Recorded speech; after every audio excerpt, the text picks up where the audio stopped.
começar respeitando aqueles que pontualmente entraram. Eu quero agradecer primeiro ao espaço aberto pela Slobras, da pessoa do presidente, do Matias, e da Tatiana, que tem conduzido todas essas outras Slobras Talks, e hoje abriu espaço para que eu conduza. Eu agradeço, e é uma honra estar aqui hoje, e a honra é maior ainda porque, além de estarmos aqui pela Slobras, nós temos um convidado que, para mim, além de ser um grande amigo pessoal, é também uma pessoa que sempre abraçou as causas diplomáticas, e quando nós conversamos, isso na época da embaixadora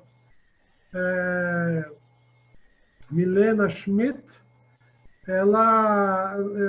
Gilberto participou desde o início das conversas com a embaixadora Milena, depois com o Brian, então realmente é uma pessoa que tem abraçado essas causas da diplomacia aqui em Pernambuco.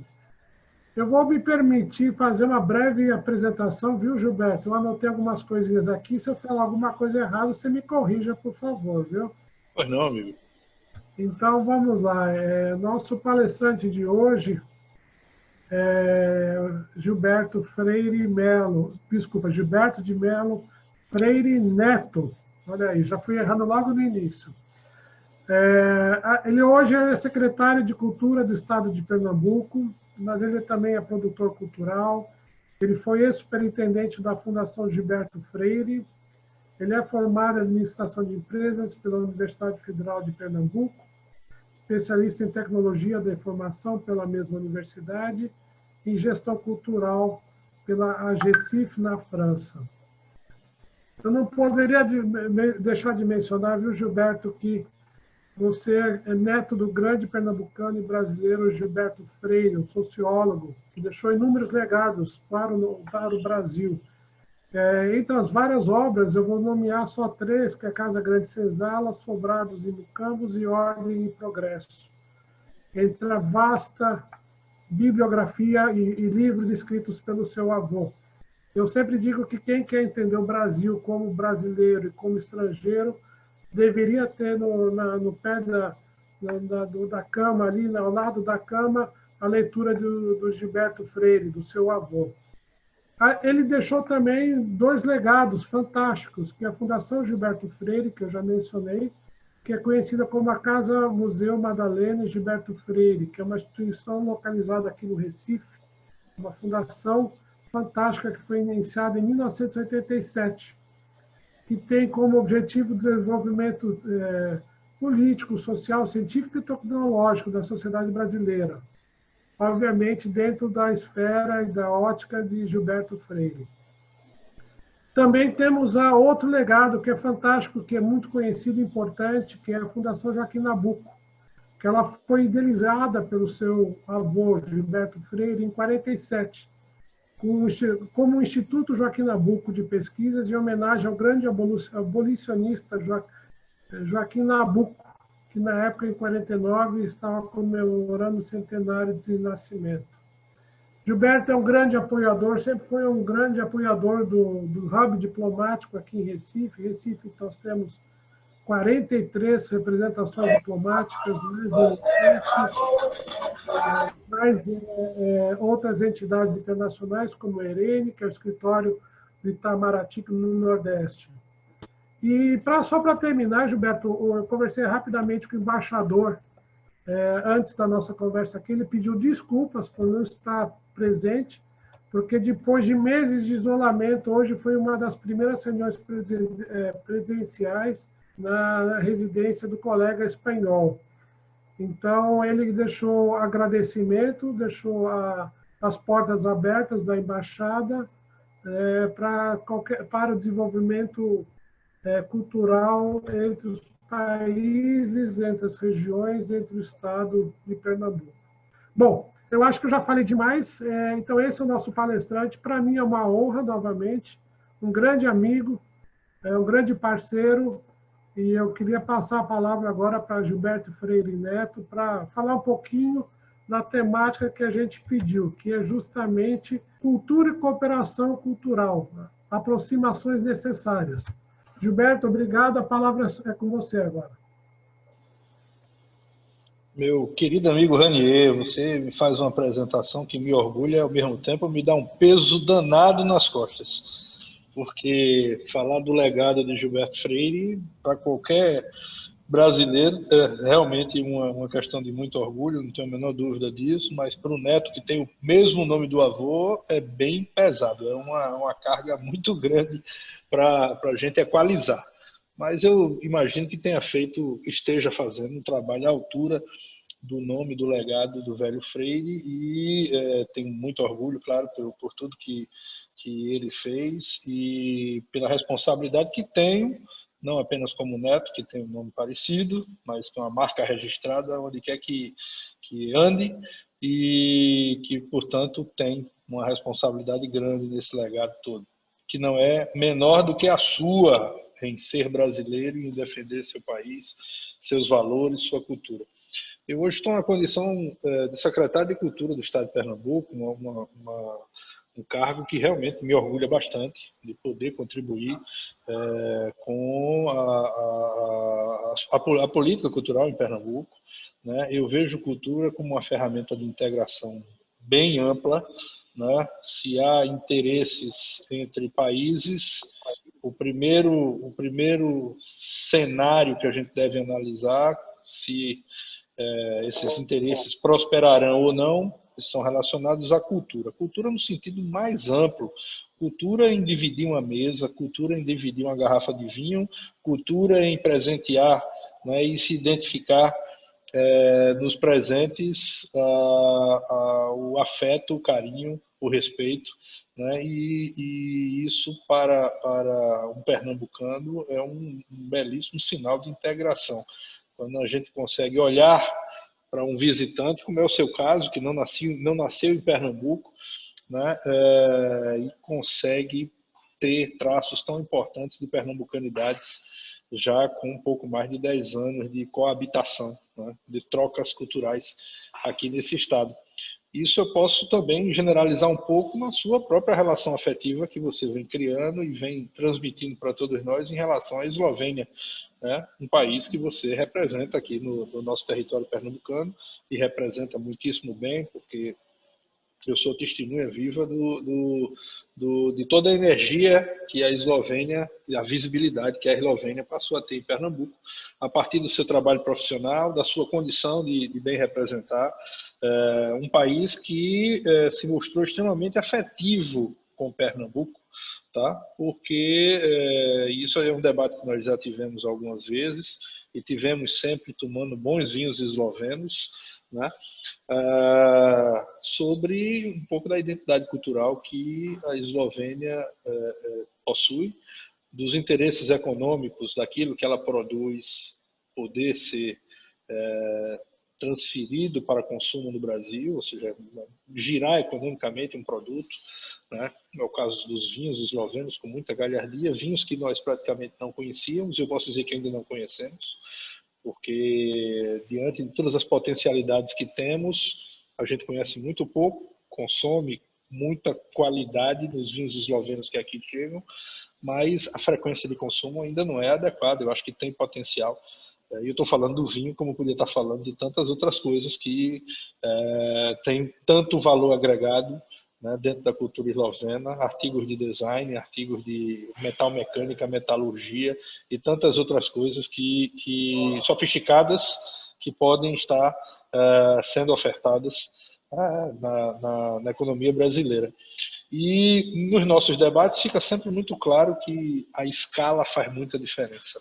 E quando a gente vai debater a escala da Eslovênia junto a uma escala de uma cidade como São Paulo, por exemplo, a gente imagina a dificuldade que é ser visível economicamente, culturalmente, dentro de uma metrópole, numa escala global, uma das maiores cidades do mundo, com uma economia maior do que vários países, e que tem dentro desse dinamismo toda a dificuldade, né, de se penetrar, né, na negociação, na capacidade de fazer negócio entre grupos culturais, entre instituições, entre pessoas, entre empresas. E por mais que exista uma globalização, e ela em São Paulo é muito grande nesse aspecto, a gente tem toda uma dificuldade de ser aceito, né? E eu estou falando isso como pernambucano também, porque a dificuldade não é apenas para um estrangeiro ser visível em São Paulo. Ela também, no Brasil, ela também faz parte, né, do desafio de você ser visível dentro de uma coletividade, numa escala como São Paulo. E eu sempre fui favorável, você sabe bem disso, que a Eslovênia deveria se aproximar mais de Pernambuco pela escala que nós temos, porque se você pega a população do Recife, da região da Grande Recife, a gente vai ter uma população de 4,5 milhões de habitantes, tá? Que já é um número avantajado dentro da escala da Eslovênia, um país pequeno, mas com uma diversidade cultural gigante, territorial, com variedades enormes de climas, de microclimas, né, desde o litoral até o interior mais alto, com neve, com coisas que não são tradicionais aqui em Pernambuco, mas que certamente, por curiosidade, a gente, né, tem o interesse de conhecer mais.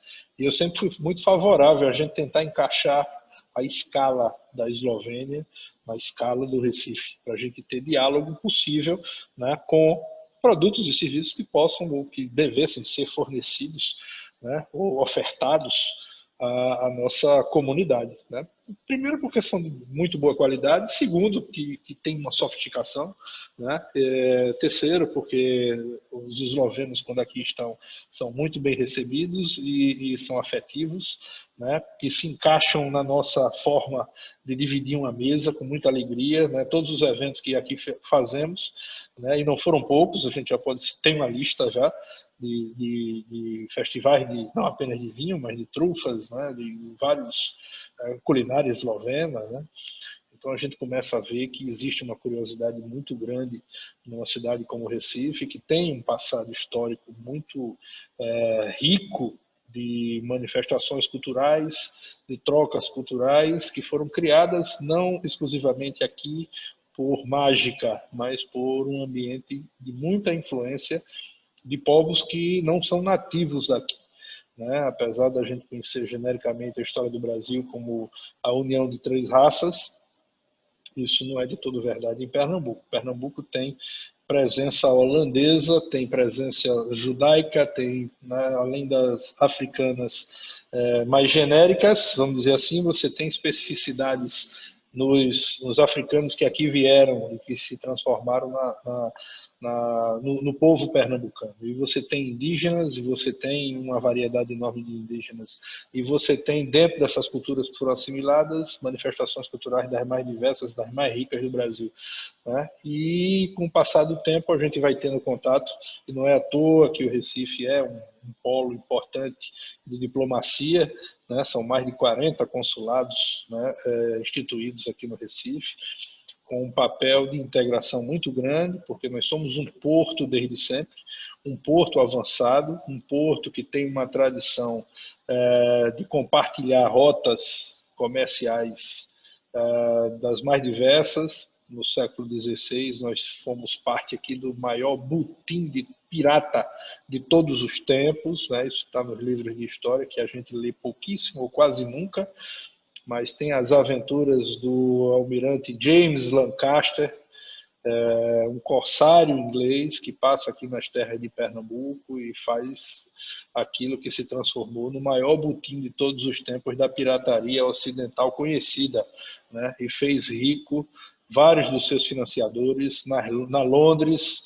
né, do século XVI. Isso aí é uma passagem que os brasileiros conhecem pouquíssimos, mas que está nos livros de história, principalmente na versão inglesa, porque passávamos ainda por um momento de estabilização dessa civilização tropical aqui nas terras nordestinas, mas os ingleses já brigavam aí pela supremacia no Atlântico Sul, junto aos portugueses, espanhóis e holandeses, né? E no controle dessas rotas comerciais que vinham da Índia, do Oriente mais distante, até do Japão e da China, passavam por esses territórios, deixavam um pouco dessas cargas e, na sequência, essas cargas eram comercializadas para povos nas Américas e na Europa E isso causava, claro, a nossa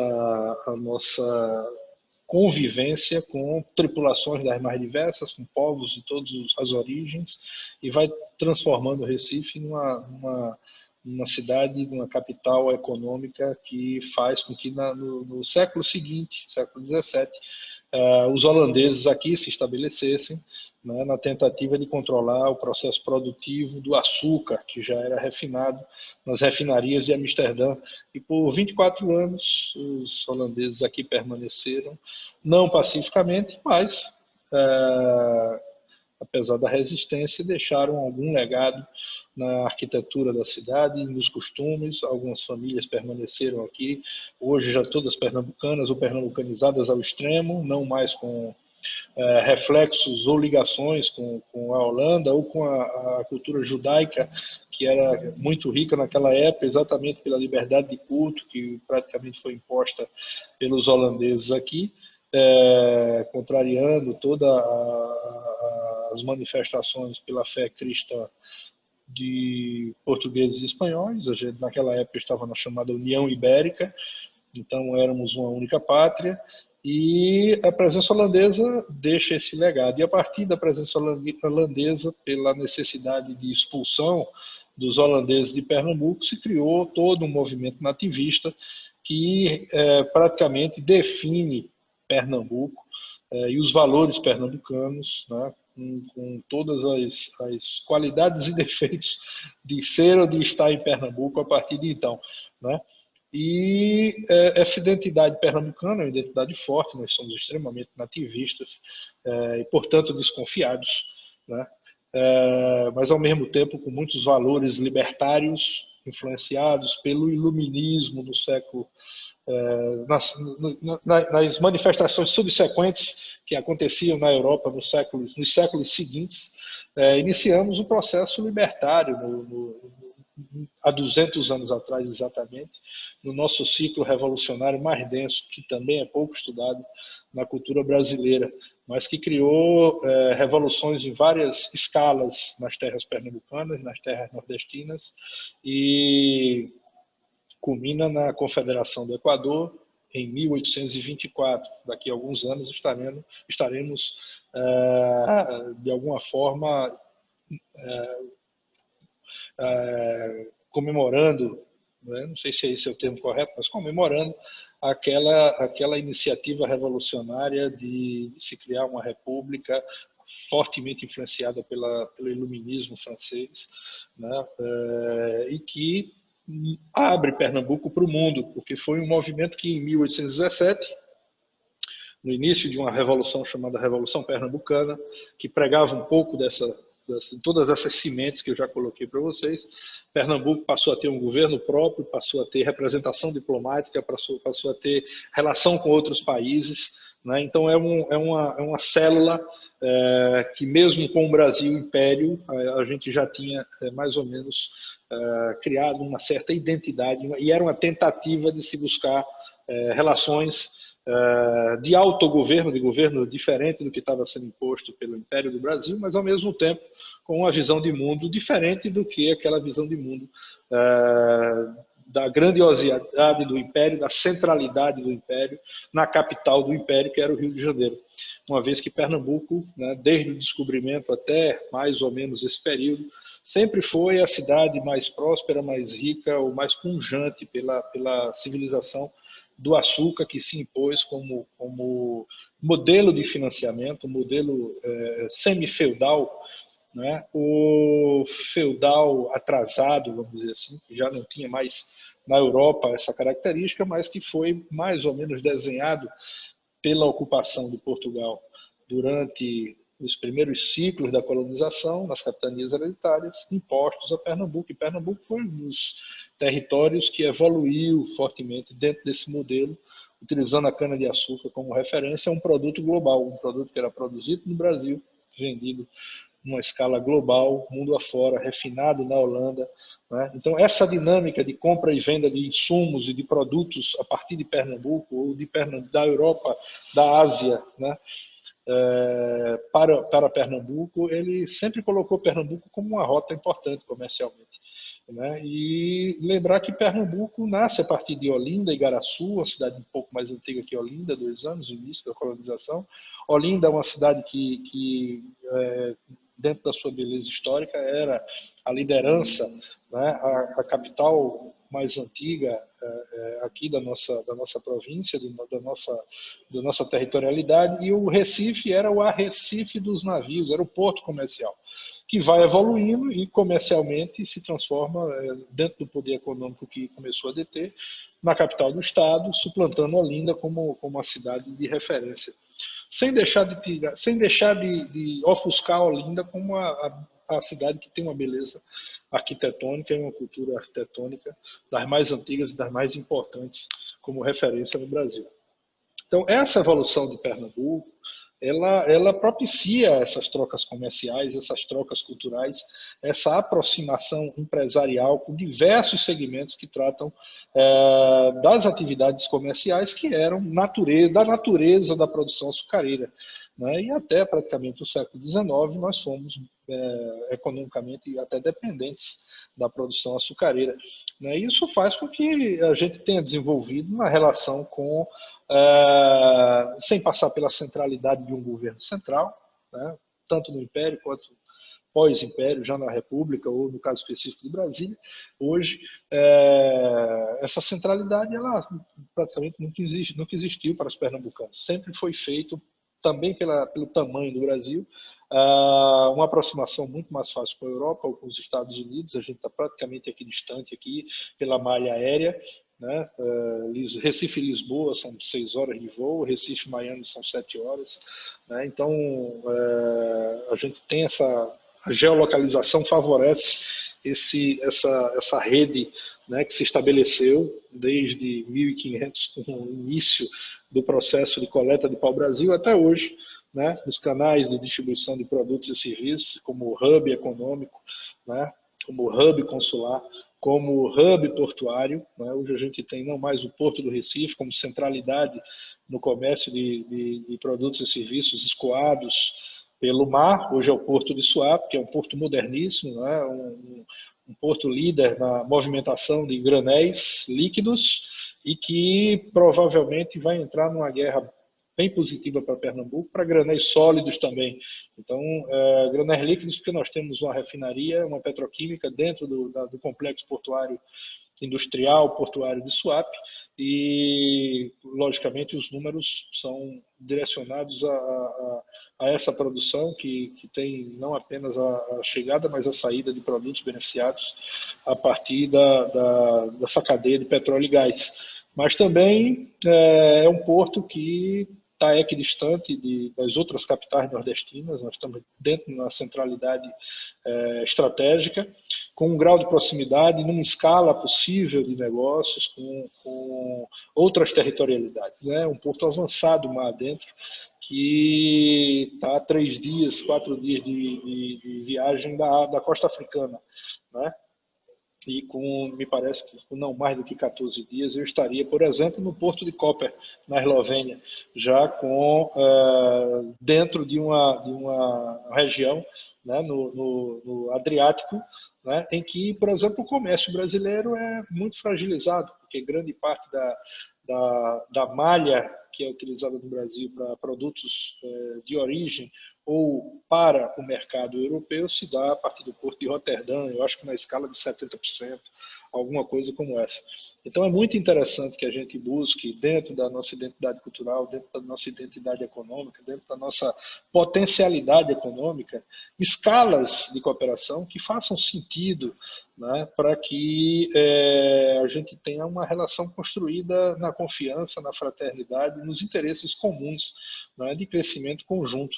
Porque existem portos mais importantes no Brasil ou maiores, né, em escala, né? Se você for fazer uma comparação do Porto de Santos com o Porto de Suape, eu acho que a gente perde uma relação aí de 1:10, né, de 1:12, alguma coisa assim. Mas se você faz essa mesma comparação com o Porto de Koper, vocês vão ver que Suape e Koper provavelmente são portos gêmeos, né? E se a gente tem Santos aqui, né, vocês provavelmente olham para Trieste, na Itália, com o mesmo olhar que nós olhamos para Santos.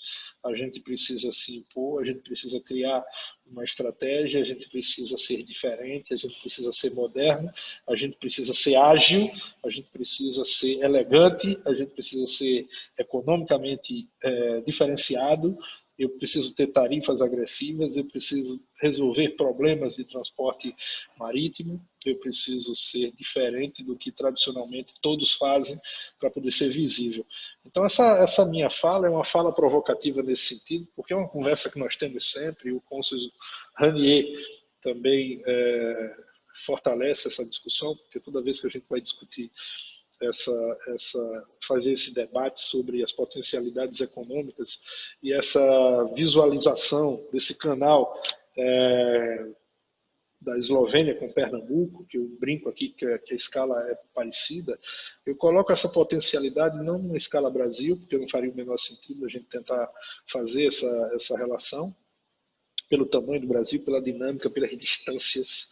Né? Colocar uma carga em Santos para depois transferir para Pernambuco por via terrestre é algo absurdamente caro, né? É ilógico, né? Mas colocar uma carga em Pernambuco para distribuir pela costa nordestina mais próxima, ela começa a ficar dinamicamente interessante.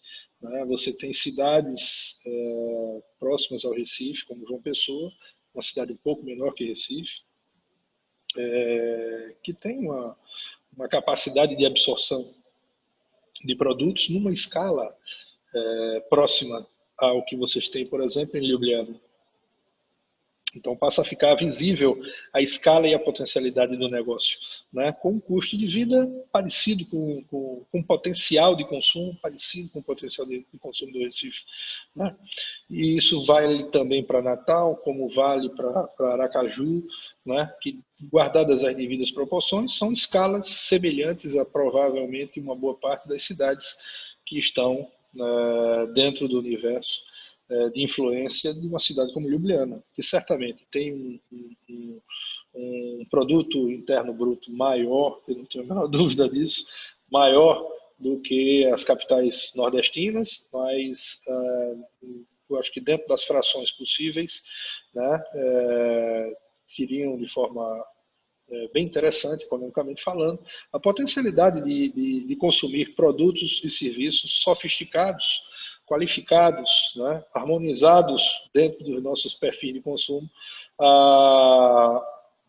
nas necessidades que temos aqui na região Nordeste. E eu estou falando das cidades mais próximas do Recife, né, Natal, João Pessoa, Recife, Olinda, Jaboatão dos Guararapes, são as 3 cidades que são hoje coligadas praticamente com a nossa megalópole aqui, dá mais ou menos 4,5 milhões de habitantes, mas a 900 quilômetros do Recife você tem Fortaleza, você tem Salvador. 2 cidades numa escala muito parecida de tamanho e de PIB, né, que representam, né, pelo menos, acho que 2/3 da economia do Nordeste. Então vejo que o Nordeste tem uma potencialidade enorme, que Pernambuco tem, pela identidade cultural, pela potencialidade, pela centralidade, pela história, uma referência de convivência com os diferentes. Né? Eu confesso que na nossa cultura não tem absolutamente nada relacionado aos povos mediterrâneos, né? Mas, como os portugueses nos herdaram essa experiência, eu posso garantir que nós temos, pela presença portuguesa aqui, uma referência afetiva a trabalhar o diferente, a trabalhar o estrangeiro, receber muito bem, conviver muito bem. Eu acho que o melhor defensor dessa estratégia é o próprio Ranier, que aqui chegou caindo de paraquedas de São Paulo, e acho que ele tem boas experiências para contar no campo da fraternidade, do bem receber, né? E hoje, como pernambucano que ele é, mesmo sem um documento que comprove isso, eu posso garantir que agora, como esloveno, ele assumiu um papel importante na representação, né, de um povo que, pelo que eu já conheço, pelo pouco que já conheço e pelo muito que já aprendi, né, seria muito bem-vindo aqui em Pernambuco, como seria muito bem-vindo um pernambucano em terras eslovenas, não tenho a menor dúvida. Ranier, lhe devolvo a palavra, acho que já falei demais. Gilberto, eu agradeço aí essa verdadeira aula, mostrando um pouquinho do que é o potencial e dessa irmandade entre a Eslovênia, entre o Pernambuco e o Nordeste. Eu queria só que você desse uma pincelada, Gilberto, rapidamente, um pouquinho da questão de similaridades, por exemplo, da renda pernambucana e a renda eslovena, né? Essas similaridades que eu acho que são muito importantes, que geram e criam pontes, né? E hoje nós também já temos uma comunidade pequena aqui de descendentes de eslovenos aqui em Pernambuco. E quando nós abrimos o consulado, nós sabíamos que havia um esloveno. Hoje nós sabemos que tem uma pequena comunidade, muitos relacionados à mesma família. Quer dizer, esse é o trabalho de resgate. E aí, então, queria que você comentasse um pouquinho da renda e a importância do consulado estar aqui. Por exemplo, o consulado americano está há 200 anos aqui, né? É o posto consular mais antigo em funcionamento ininterrupto no mundo, né? Então, só para dar um arremate aí, eu queria depois, Tatiana, se você me permitir, a gente abre para perguntas, algumas colocações que vocês têm, mas eu queria só que você falasse um pouquinho dessa questão de pontes e deixar em viva voz o meu agradecimento, que há um ano atrás, antes dessa pandemia, foi através do secretário Gilberto Freire, nós fizemos uma exposição exitosa no Museu de Pernambuco, do Estado de Pernambuco, né? Através do secretário Gilberto, que abriu as portas para o mais importante museu aqui de Pernambuco. E, além disso, nós tivemos uma semana de filmes eslovenos, que foi um grande sucesso, mais de 1.000 e poucas pessoas participando durante o ciclo de filmes, e tudo isso gerando pontes através do secretário Gilberto. Então, eu queria só que você falasse um pouquinho desse trabalho da Secretaria com a Comissão do Estado e a questão da renda de hídrica da Eslovênia. Então vamos por partes. Em matéria de representação diplomática, eu comentei rapidamente do nosso ciclo revolucionário aqui em Pernambuco, que começa em 1817, com a chamada Revolução Pernambucana, de 1817. É uma revolução que é um marco importante para a gente. Era uma tentativa de Pernambuco de separatista, no sentido de que era republicana e que praticamente tentou, não teve êxito, mas durante alguns meses tivemos uma constituição, né, e quase tivemos um exército, né? Foi aberto um corpo diplomático aqui, que foi aos Estados Unidos, e por essa razão o consulado americano abriu aqui primeiramente. Então imagine que tinha um consulado no Recife há mais de 200 anos, e a mais antiga representação consular americana nas Américas. E não é à toa que essas coisas acontecem em Pernambuco, existe razão para tudo, né? É a mesma razão que faz com que Recife seja a base, na Segunda Guerra Mundial, da 4ª Frota Americana, né? Localização geográfica, o ponto importante da geopolítica global, que coloca na guerra antifascista uma base de combate à guerra antissubmarino no Atlântico Sul, e que cria, e é curioso isso aqui, nós somos a sede da criação da 4ª Frota Americana, uma frota que hoje está sediada na Flórida, mas que foi criada a partir da chegada no Recife de uma força-tarefa americana, já em cooperação com o governo brasileiro, que liderou a guerra antissubmarino no Atlântico Sul e foi vitoriosa, porque afundou mais do que, acho que 2 dezenas de submarinos alemães aqui, que faziam o elo, né, da Europa ocupada pelos alemães com a produção de proteína animal que estava no extremo sul das Américas. E os americanos aqui ficaram de 42 a 44, até a guerra do Atlântico Sul ser finalizada, e até hoje nós temos heranças da presença americana aqui, né, que não se dá exclusivamente pela história contada, mas pela cooperação estabelecida desde então. né? É um consulado aqui em Pernambuco extremamente ativo e representativo no sentido da cultura que se materializa, que se realiza de atividades culturais. A sua segunda pergunta, na verdade, o segundo tema, Ranier, é sobre a cultura eslovena que chegou aqui no Recife, né? Nós temos aqui no Recife, não, em Pernambuco, nós temos aqui em Pernambuco, é uma tradição recente, não é uma tradição muito antiga, mas recente no sentido que deve ter talvez entre 50 e 100 anos.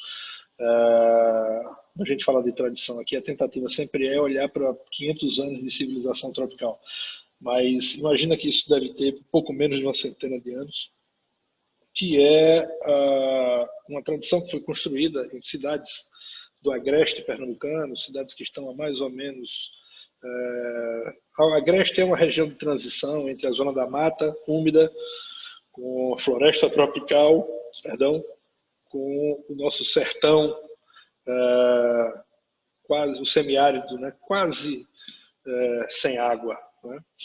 E o agreste é uma região de transição que tem ciclos com mais água, ciclo com menos água.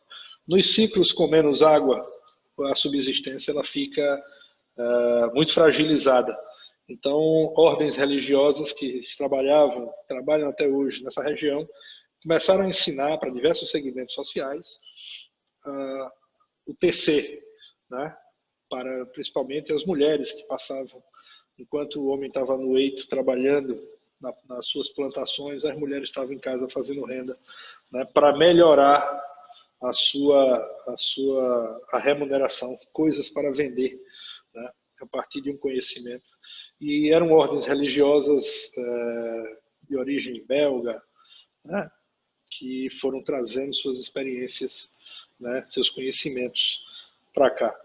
E com o passar do tempo, isso virou uma certa tradição em Pernambuco. Então, existe uma renda pernambucana em cidades como Passira, em cidades como Poção, né? Existe toda uma cadeia de valor já bem estabelecida aqui, né? Não apenas de criação, mas de comercialização desses produtos.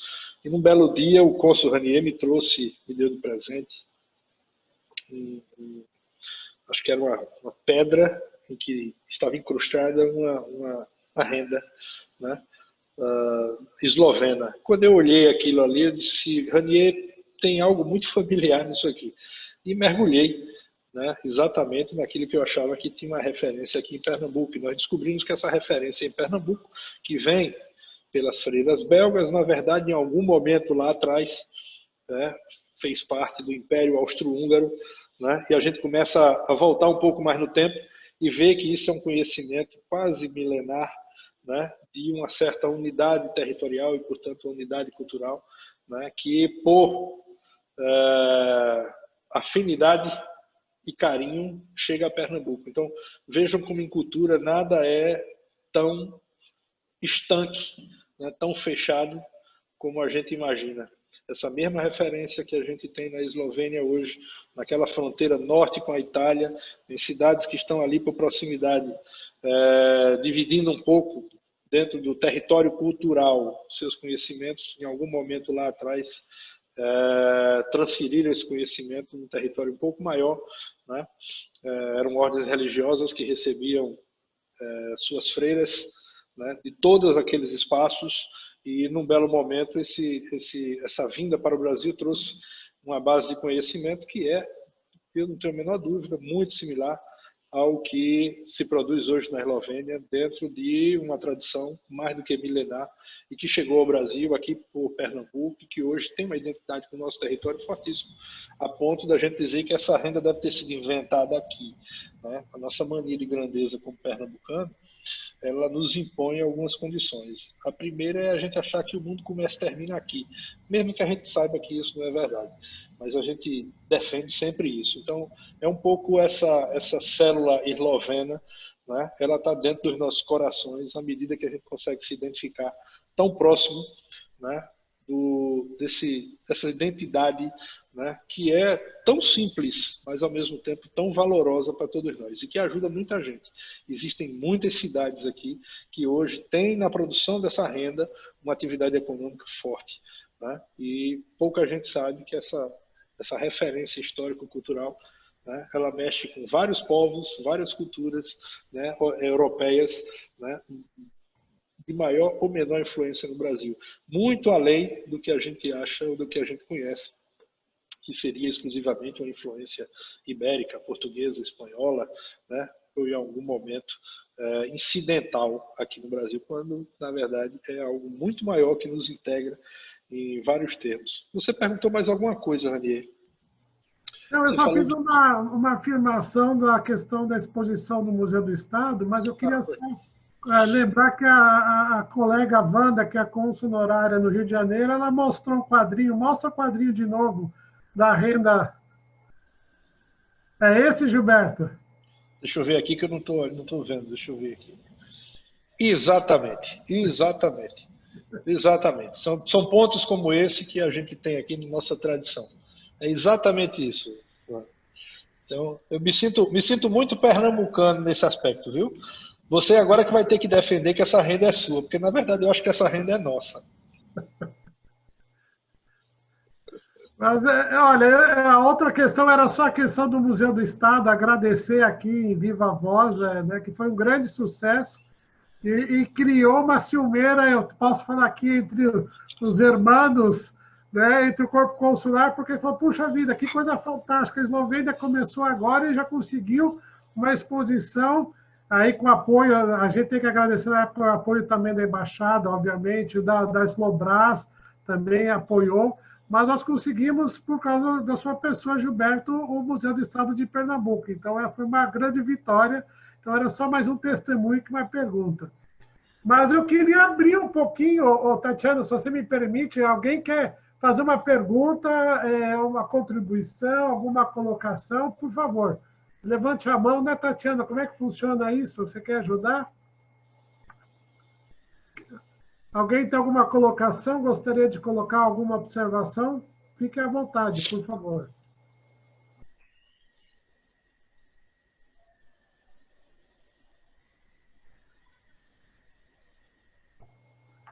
Essa aqui, como não tem... Boa tarde a todos. Boa tarde. Raimundo, pode falar. Isso, meu nome é Raimundo Pantoja, eu sou técnico em construção naval. Desde 1972, sou um amigo da Câmara Espanhola e da Eslovênia, também tenho recebido convites. E gostei muito, Gilberto, da sua apresentação. Gostaria que você, se possível, falasse um pouco sobre a região de Porto de Galinhas, né? A origem de Porto de Galinhas. E se você também já esteve por lá, viajando de ônibus, não de carro, de ônibus, pegando um ônibus de Porto de Galinhas para Recife, né?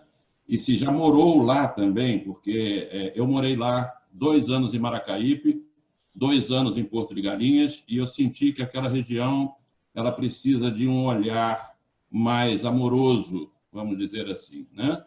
E outra coisa também, senhor Ranier, eu sou membro da Comissão de Caldeira e Vaso de Pressão da BNT, e eu ficaria muito contente se o senhor pudesse me mandar, por intermédio do e-mail que a Eslovênia tem, alguma coisa sobre o órgão normatizador lá da Eslovênia. Porque o comércio de equipamentos, se vocês fabricam equipamentos lá, eles, para serem adquiridos aqui, eles precisam seguir as normas da BNT e as portarias do Inmetro. E eu trabalho exatamente na elaboração dessas normas, junto com outros membros da comissão, e também com avaliações das portarias do Inmetro. Então, deixo aqui a minha colaboração e muito obrigado pelo convite. E boa tarde a todos. Gilberto, você pode responder. Eu só vou passar para a Tatiana, depois a Tatiana entra em contato e a Câmara de Comércio e a gente vê esse assunto, a questão de normatização, tá bom? Mas, Gilberto, a palavra é contigo. Raimundo, você morou lá em que época? Faz muito tempo ou faz pouco? Eu morei lá de 2012 até 2016. Eu trabalhei na Reneste. Aquela obra é uma obra fantástica e que, infelizmente, está paralisada, praticamente paralisada. E uma coisa que aconteceu, que eu não vi você falar aí, é que em 2016 ou 2015, se não me engano, o Porto de Suape ultrapassou em tonelagem a circulação de material do Porto de Santos. Isso foi uma vitória pernambucana muito grande, no meu ponto de vista. Eu tenho certeza que o Brasil hoje, o futuro do Brasil é a Amazônia, mas o presente do Brasil é o Nordeste. Eu vou entrar aqui no tema. Eu não sou especialista na logística, eu vou falar de Porto de Galinhas do ponto de vista histórico, turístico. Eu sei exatamente do que você passou entre 2012 e 2016, porque as construções que aconteceram em Suape, e Suape está geograficamente colado com essas praias mais conhecidas do litoral sul, que estão por proximidade, Porto de Galinhas, Maracaípe, né? São praias maravilhosas, belíssimas, que já têm o seu dinamismo turístico, a sua estrutura cultural também favorecendo, gastronomia, moda, até as manifestações mais tradicionais, mas que viveram durante esse período exatamente o preço altíssimo de uma implementação também muito densa de atividades econômicas no complexo industrial portuário de Suape. Isso vem com a construção da refinaria, com a construção da petroquímica e de várias outras obras que passaram a fazer parte desse complexo. E eu imagino quantas horas você deve ter passado dentro de um ônibus, porque diariamente isso devia estar na escala aí de 4 a 6 horas para você fazer um trajeto curto, né, de não mais do que 60 ou 70 quilômetros, né, de ônibus para você ir trabalhar e voltar, se você morar do lado de cá. Realmente melhorou, mas eu imagino o peso disso. Imagine que a gente tinha um canteiro de obras aí na escala de 60 mil pessoas, 70 mil pessoas trabalhando dentro de um complexo industrial portuário que já tinha uma vida econômica e passou a ter uma vida econômica multiplicada por 2 ou por 3 ou por 4.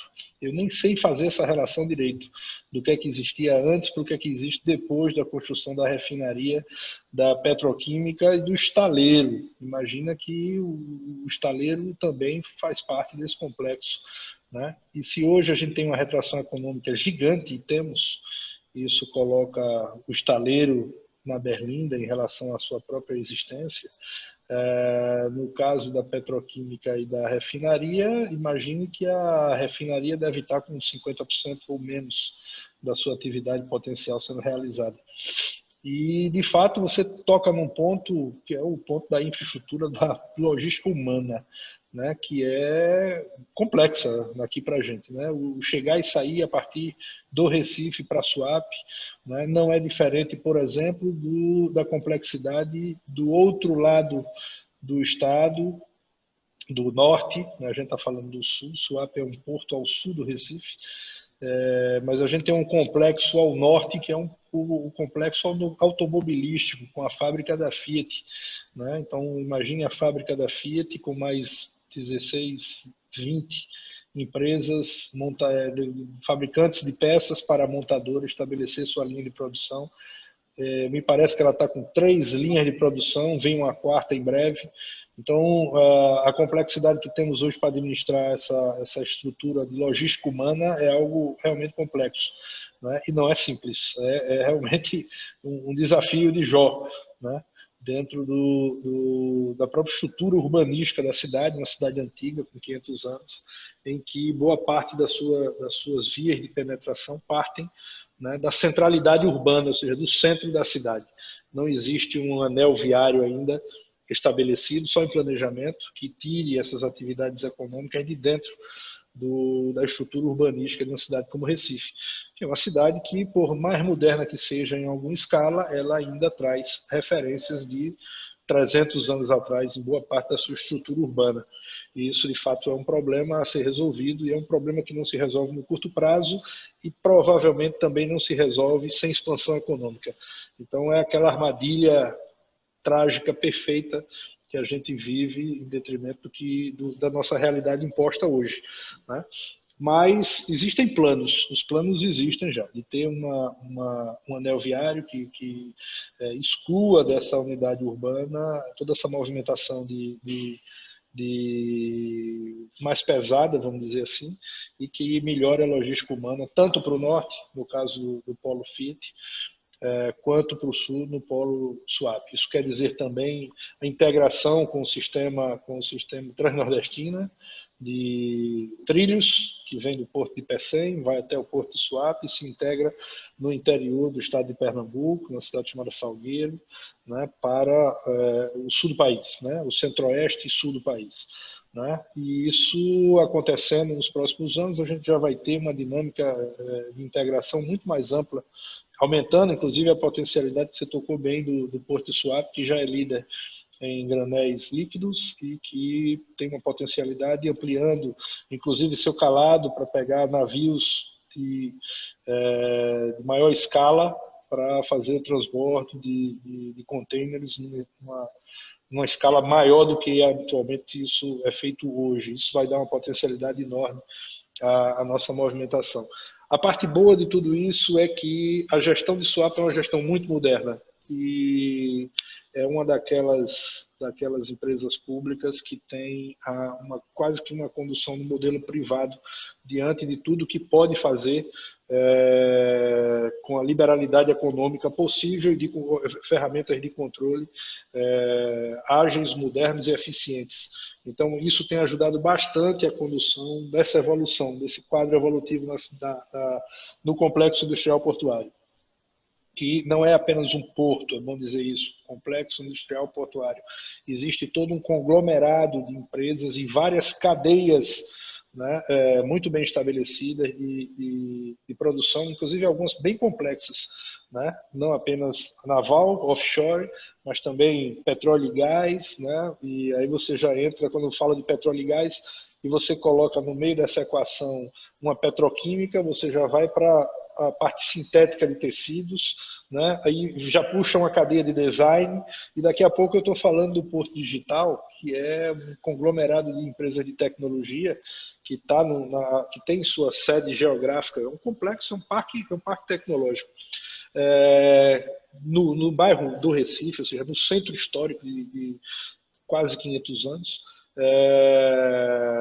e que já fatura coisa uma escala de $1 bilhão por ano, e que tem hoje a sede das grandes empresas de tecnologia que se representam no Brasil. Né? Você tem a sede, a operação Accenture, que é uma empresa de tecnologia das maiores do mundo, a maior operação deles hoje é uma operação Recife. Né? Então você tem IBM, você tem Microsoft, você tem várias escalas de desenvolvimento de empresas que produzem software a partir de uma base geográfica dentro da cidade do Recife, na região histórica, produzindo, gerando renda na escala de $1 bilhão por ano já. Então isso é realmente um feito para Pernambuco, é toda uma integração com todos esses valores que eu mais ou menos pontuei desde o início aqui, né, de ter o olhar para dentro do Brasil, mas também está sempre mirando aquilo que há de melhor lá fora, né? Pela geografia, pela história, pela cultura que temos, pela capacidade da gente se integrar a uma cadeia de valor que está além da própria territorialidade, né? O que eu faço aí a autocrítica, isso não é muito natural na cultura nordestina moderna, mas isso faz parte de uma tradição da cultura pernambucana desde sempre, desde a pirataria. Antes de eu abrir para uma outra pergunta, eu queria só reforçar que Gilberto sempre apoiou muito os portos de Koper, mesmo estando na Secretaria de Cultura, e antes mesmo disso, que os portos de Suape e Koper tivessem um protocolo de troca de informações, um memorando, e ainda está sendo conversado, que a gente sempre tem que entender, e foram feitos vários estudos, inclusive com a Secretaria de Desenvolvimento Econômico, através da ADEDPER, que é a Agência de Desenvolvimento aqui de Pernambuco, objetivando o Porto de Koper como Porto Hub para a entrada dos produtos nordestinos na Europa Central, né, para muitos países que são landlocked, que não têm portos, por exemplo, a Áustria. Por exemplo, a Alemanha, a Bavária, boa parte da produção da Bavária é escoada pelo Porto de Koper, né? Então, toda essa logística, né, para um oceano azul, ou seja, um novo caminho. O Copper tem esse potencial para o Nordeste e para o Brasil, né? Para entrada e saída de produtos brasileiros para a Europa, a União Europeia, e para a Europa, não União Europeia, e para outros países. Então, essa é a importância que a gente fala quando fala de Pernambuco, quando fala a questão do irmanamento dos portos e esse desenvolvimento, né? Então, é só uma pequena parte, e Gilberto sempre tem sido uma pessoa que tem sempre trabalhado isso perante o governo e perante o desenvolvimento. Eu queria abrir mais uma vez mais uma pergunta para mais alguém, se alguém tem alguma colocação, alguma pergunta, alguma contribuição. Boa noite a todos. Falar um pouco mais alto, Tiago. Boa noite a todos e a todas. Sou Tiago, né? Sou analista internacional, né, e pesquisador da Revista de Relações Exteriores. E minha pergunta é em relação a se a Eslovênia ela tem já experiência na questão da internacionalização. Tiago, desculpa, Tiago, tem que falar mais alto, está muito baixo. Está muito baixo, né? Deixa eu... Isso, colocar o microfone mais alto. Tiago, deixa eu só te interromper. Eu queria só mencionar que a presença do amigo e diplomata, o cônsul-geral da Argentina, que está nos prestigiando aqui, né? O cônsul-geral Alejandro, muito obrigado pela presença. Ele tem feito um grande trabalho na diplomacia, também na aproximação dos países. Então, é uma grande honra ter o diplomata e cônsul-geral Alejandro junto nessa nossa discussão. Muito obrigado, muito obrigado. Tiago, por favor, fale um pouco mais alto. Pronto, agora estão me escutando melhor? Pronto, eu sou Tiago, né, sou analista internacional, pesquisador da Revista de Relações Exteriores da cidade de Palmares, e a minha pergunta é saber se a Eslovênia ela tem alguma experiência na FEDEARTE, na questão de rodada de negociações a nível internacional. No ano passado, eu vi assim, Estados Unidos, Itália, eu não sei se vocês estão participando dessa rodada na FEDEARTE, se tem essa experiência. Tiago, ficou um pouco baixo novamente, mas eu entendi que a sua pergunta é em relação à experiência, em relação à FENEARTE, não é isso? Isso, na mesa de negociação a nível internacional. Tá. Gilberto, você quer comentar sobre isso? A pergunta talvez seja mais para você do que para mim, mas eu posso aproveitar aqui, além de dar boas-vindas ao nosso amigo Alejandro Funes Lastra, que tive o prazer essa semana de participar junto com ele da preparação dos 170 anos do falecimento do general San Martín, né? É um dos nossos heróis latino-americanos aqui, que tem o reconhecimento pela libertação de diversas pátrias sul-americanas e que, na mesma época, estávamos no nosso ciclo revolucionário também em Pernambuco.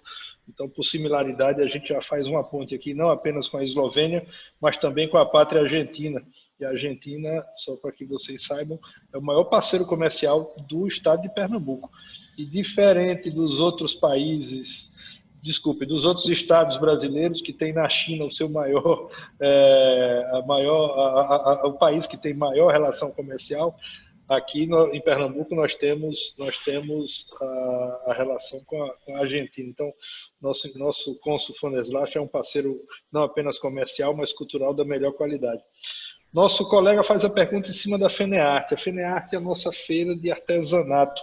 É uma feira enorme, são 10 dias de eventos, não se realizou esse ano por causa da pandemia, mas tem atividades de compra e venda de produtos na escala gigante aqui no Brasil. Sem dúvida, o maior evento hoje, é o maior evento de não apenas uma mostra nacional, internacional de artesanato, mas também o grande espaço de comercialização de produtos artesanais do país. São 10 dias de evento, recebe mais de 300 mil pessoas físicas, né, andando no Centro de Convenções de Pernambuco.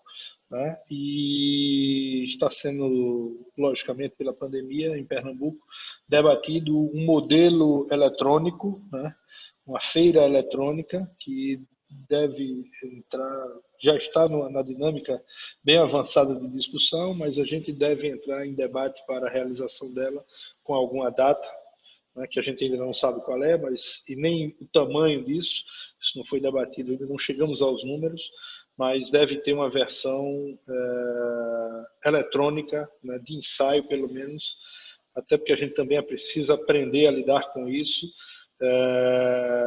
em algum momento. E faz todo sentido que essa integração se estabeleça da melhor maneira possível, uma vez que o crescimento do comércio eletrônico ele foi extremamente sensível a essa pandemia, são números extremamente agressivos, o que provoca o nosso interesse mais profundo na criação e na estruturação de uma cadeia de valor que use também não apenas o aspecto físico da feira ambientada, da troca cultural entre pessoas dentro do centro de convenções, mas também da interface eletrônica, que pode dar não apenas capilaridade, mas uma escalabilidade muito maior a esse tipo de atividade de criação, né, artesanal. Inclusive, a nossa renda faz parte desse universo, né? Mas aí, Ranier, a pergunta eu acho que é mais para você nesse sentido, se a Eslovênia participa, né, da FENEARTE. Tiago, a pergunta é muito boa. É importante que já tivemos vários movimentos e conversas para o governo. Por exemplo, em Brasília você tem a Feira das Embaixadas, né? Onde as embaixadas trazem os seus produtos e existe todo esse trabalho com cunho social.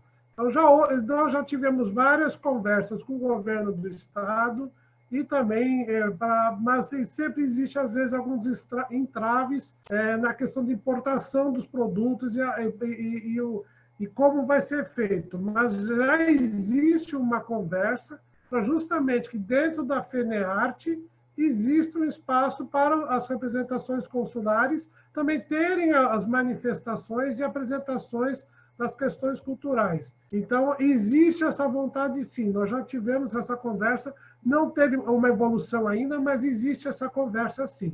Então, só para te dar essa informação, tá bom? Eu gostaria de abrir mais uma vez para alguma colocação, alguma pergunta para o secretário Gilberto. Eu vou abrir para o cônsul-geral, Alejandro. Por favor, faça a sua pergunta ou colocação. Obrigado novamente, viu?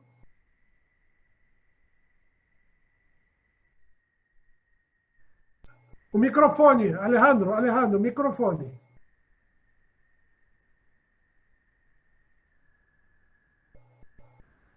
Desculpa. Em primeiro lugar, eu quero dar mais saúdo ao senhor secretário Gilberto Freire Neto, secretário de Cultura de Pernambuco. Boa noite. A você também, senhor Rainieri Michael, consulado também de Eslovênia. Eu queria fazer um comentário. Quando entrei no Zoom, estava escutando o secretário falando da complexidade industrial do Porto de Suape e todo esse incrível hub que tem o Nordeste e particularmente Pernambuco. Eu queria comentar simplesmente que o ano passado este consulado com T-Consuape negociou um memorândum. T-Consuape é a firma que opera os serviços portuários do Porto de Suape, com nossa agência de comércio internacional na Argentina, um memorando de cooperação para que as pymes argentinas exportadoras pudiesen ampliar sua capacidade de exportação no mercado do Nordeste, focalizando o Porto de Suape como um hub no Nordeste que vai cobrir um rádio aproximado de 5 estados, ou 5 capitais do estado do Nordeste. Este memorando de cooperação foi muito exitoso para nós, que poderia, no próximo prazo mediano de 4 ou 5 anos, ser um instrumento, uma palanca para começar a quebrar o paradigma no caso de Argentina, mas eu acho que o caso de quase todo o Brasil é o paradigma do sul, não? Que as grandes importadoras estão concentradas no sul do país e isso traz como consequência uma dificuldade comercial para muitos produtos na gôndola final no mercado de Nordeste. É muito mais complexo todo isto para ter uma grande webinar sobre esta logística, não? Como está estruturado um país tão grande, de uma dimensão continental como é Brasil, para ir corrigindo. Pero eu sempre pensei, quando me hice cargo deste consulado, quando vi o Porto de Suape, que a gente que criou esse porto tinha a visão estratégica de fazer esse porto, porque não é um porto que de águas tranquilas, um porto uno mais do Brasil. Não, é um porto realmente incrível, de águas profundas. Então, há que recuperar essa visão estratégica que teve essa gente que pensou, estruturou e logrou politicamente fazer esse porto e toda essa complexidade industrial que tem o Porto de Suape. Então, nós, humildemente, com este memorando de cooperação entre Tecon Suape e a Argentina, estamos procurando para nossos produtos vis-a-vis os produtos do Nordeste para a Argentina, poder ser orientados maritimamente, por transporte marítimo, diretamente à Argentina, Nordeste. E eu acho que temos que trabalhar e largo a inquietude de fazer as autoridades que temos aqui, o secretário de Cultura, e não conheço a gente que está agora participando neste Zoom, pero procurar um webinar com gente de logística para contrabalancear ou contrarrestar toda essa concentração das importações no sul do Brasil e poder ser mais balanceada e poder pôr sobre a mesa o mercado do Nordeste, que é um mercado para nós quase de uma Argentina. São mais de 60 milhões, ou quase 60 milhões de habitantes e uma dimensão regional enorme, com uma riqueza muito grande. Enfim, queria fazer este comentário e, uma vez mais, estamos trabalhando muito juntos com Gilberto, com a Secretaria, para iniciar também uma cooperação cultural que também é muito importante, porque tudo faz para estreitar as relações, não só comerciais, políticas, Mercosul, sino também, caso nosso, por a atenção dos empresários argentinos, exportadores argentinos, ao Nordeste como um mercado. Porque a gente, em meu país, pensa em Brasil, pensa hasta Rio de Janeiro, e o Nordeste não tem como um mercado para fazer negócios. Então, nada, eu queria fazer este comentário para provocar num futuro próximo um webinar ou vários webinars para procurar conscientizar também o comércio internacional para os homens de negócios do Nordeste, que geralmente estão também pensando ou fazendo negócio como há 50 anos, sem aproveitar as capacidades já instaladas aqui, Porto de Suape, Porto EPC, Porto de Maranhão, pero é outro tipo de Porto Maranhão. Então, queria fazer esse comentário. Muito obrigado e nada, bom final de semana. Alejandro, muito obrigado pela sua colocação, ela é muito importante. O país que tem essas dimensões, o Brasil que tem essas dimensões continentais, que tem uma costa, é um dos países que tem a maior costa do mundo, né? Existe um estudo fantástico da PwC sobre a economia do mar. né, mostrando o potencial, né, marítimo inexplorado pelos países, né, e a evolução do mercado e do comércio global através dos mares. Então, eu acho que se encaixa bem esse estudo da PwC, Economia dos Mares, e aquilo que você está falando. Quer dizer, essa é a nossa, vamos dizer, luta diária, de colocar os olhos, né, não para o Brasil, não só para o Sul, o Sudeste, mas principalmente para a região Nordeste, que tem uma região geopolítica, estratégica, muito mais próxima e, às vezes, mais competitiva. É o que Gilberto Freire falou do mercado, do início. São mercados equivalentes, né? São mercados novos, mercados inexplorados. Então, eu agradeço. Realmente, esse é um desafio bastante grande, que também estamos nessa luta através aqui da Matias, que é o presidente da Câmara de Comércio Brasil-Eslovênia, Tatiana também, que faz parte da Câmara de Comércio Brasil-Eslovênia, e nós que estamos apoiando a Câmara de Comércio Brasil-Eslovênia aqui no Nordeste, né? Então, realmente vem de encontro aquilo que você falou, Alejandro, e agradeço bastante a colocação e parabéns, né, que a Argentina continue tendo essa posição de destaque, né, no comércio aqui em Pernambuco, para fazer justamente esse equilíbrio no comércio internacional, né? Gilberto, eu vi você anotando, você gostaria de falar alguma coisa? Está desligado o microfone. Ainda estou aprendendo a usar esses equipamentos eletrônicos aqui, tá vendo? Eu anoto tudo, Ranier, faço tudo a oportunidade que tenho se transformar em conhecimento. Agradecer as palavras do senhor cônsul. É um parceiro comercial importante, é um parceiro cultural importante.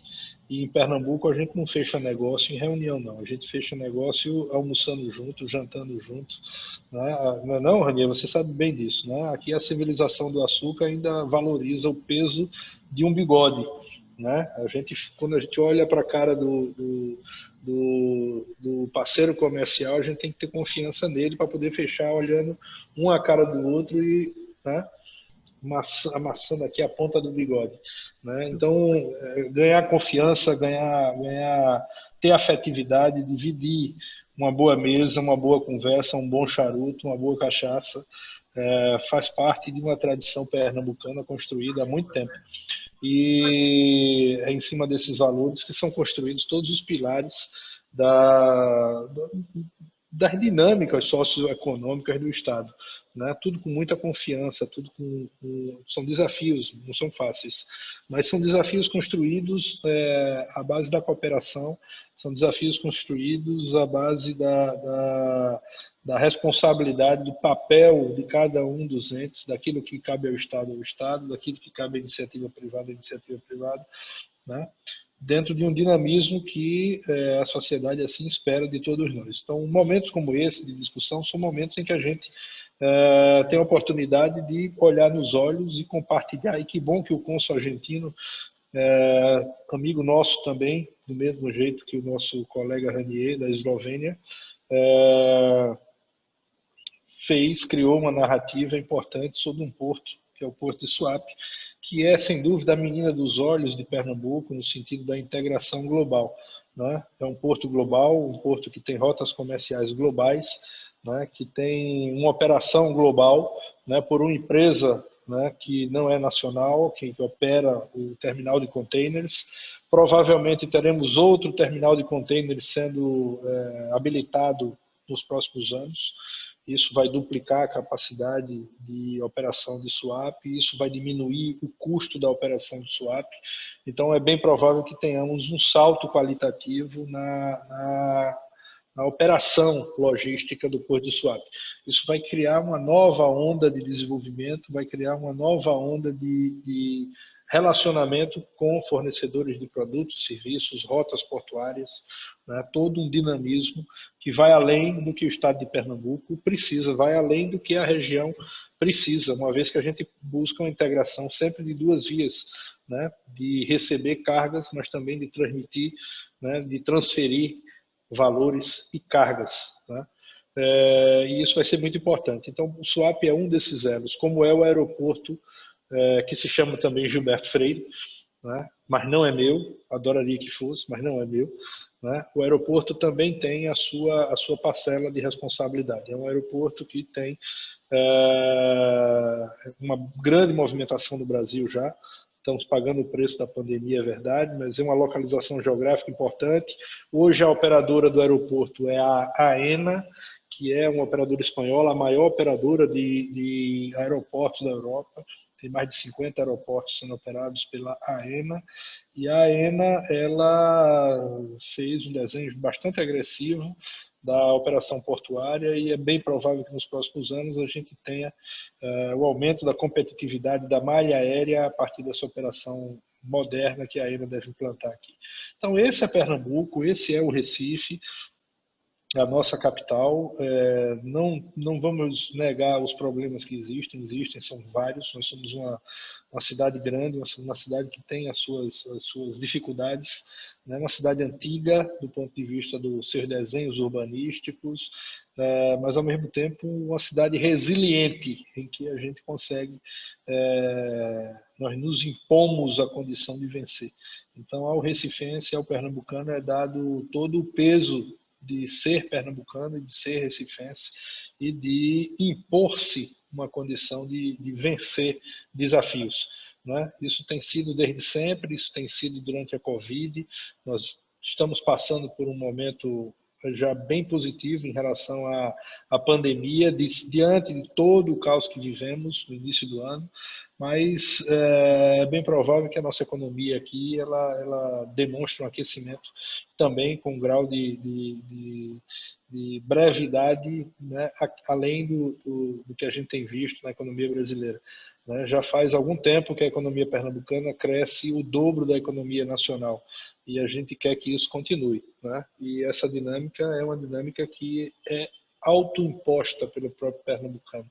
Isso quer dizer melhoria na educação pública, isso quer dizer melhoria do transporte público, que é uma loucura, melhoria na saúde, melhoria em várias frentes que se somam na composição dos valores pernambucanos que se transformam nesse modelo de ser que habita esse Estado. Então, acho que era a mensagem que eu queria passar para vocês. Vocês são sempre muito bem-vindos aqui. O cônsul Ranier, como, repetindo as palavras, né, do cônsul Alejandro, que aqui habitam, né, eles sabem muito bem o que é ser bem recebido em Pernambuco e sabem o que é provavelmente também não ser aceito em Pernambuco, porque também temos isso, né, Ranier? Se a gente não aceita, não aceita mesmo, né? Então, temos que constituir uma relação de confiança, né? É importante essa integração. Fazemos questão da presença eslovena aqui, né? Transmitimos essa responsabilidade ao cônsul Ranier, que faz por onde, né? E temos tido, como temos com a Argentina, também temos com a Eslovênia, países amigos, fraternos, um bem pertinho nas nossas fronteiras, outro um pouco mais distante, mas o carinho de ter um coração aberto, de ter uma identidade cultural a partir daquela rendinha, né, que chegou em Pernambuco e que hoje se transformou, né, numa renda tão pernambucana como é pernambucano o carnaval, como é pernambucano uma feijoada pernambucana, como é o cozido, como é o cuscuz, como é uma série de alimentos, produtos, como é a cachaça, né, uma série de produtos que tem a nossa identidade, que tem a nossa cultura, que tem o nosso valor. E eu agradeço a vocês a oportunidade de estar aqui conversando com vocês e poder trazer um pouco de Pernambuco, né, um pouco do que sou, um pouco do que defendo para uma discussão tão boa, tão calorosa, tão valorosa. E me coloco sempre à disposição de vocês para o que vocês precisarem. Eu quero agradecer a todos, eu acho que até pelo tempo, já estamos chegando ao final, mas eu quero agradecer a primeira oportunidade para estar produzindo, Tatiana, por ter me dado essa oportunidade, agradecer as Fobrás, a pessoa do presidente, que é o Matias. O Vinícius está representando o embaixador, que nem eu disse logo no início, não pode estar presente, porque ele hoje tinha uma reunião presencial, quer dizer, era a primeira reunião presencial na Embaixada da Espanha, depois de meses de lockdown, né? Então, ele pediu desculpa, mas ele está representado pelo Vinícius. Então, agradecer, não sei se o Matias ou Tatiana quer fazer um encerramento em nome da Explobras, mas eu quero agradecer a Gilberto Freire Neto por ter agradecido o secretário prontamente, é uma pessoa amiga, podemos ter ele como um grande amigo, não só da Eslovênia, mas de todos os países. Agradecer também, novamente, a presença do cônsul-geral, Alejandro Nunes Lastra, que também é um grande amigo, já é praticamente o nosso decano do corpo consular, e é uma pessoa muito amiga, temos grandes conversas, colaborações também, e eu acho que isso tudo fortalece o corpo consular aqui de Pernambuco e as representações. Eu não sei se Tatiana gostaria de fazer um fechamento, e aqui agradecer a todos pela participação e a presença, tá bom? Muito obrigada a todos pela presença. Obrigada nosso cônsul Ranieri e o nosso palestrante de hoje, secretário Gilberto. Obrigada e boa noite e bom final de semana.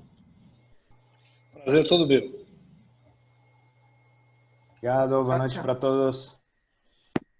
Boa noite, Matias. Um abraço. Boa noite. Tchau, gente. Obrigado. Boa noite. Boa noite. Parabéns, Gilberto. Boa noite. Obrigado. Obrigado. Grande abraço. Abraço, boa noite.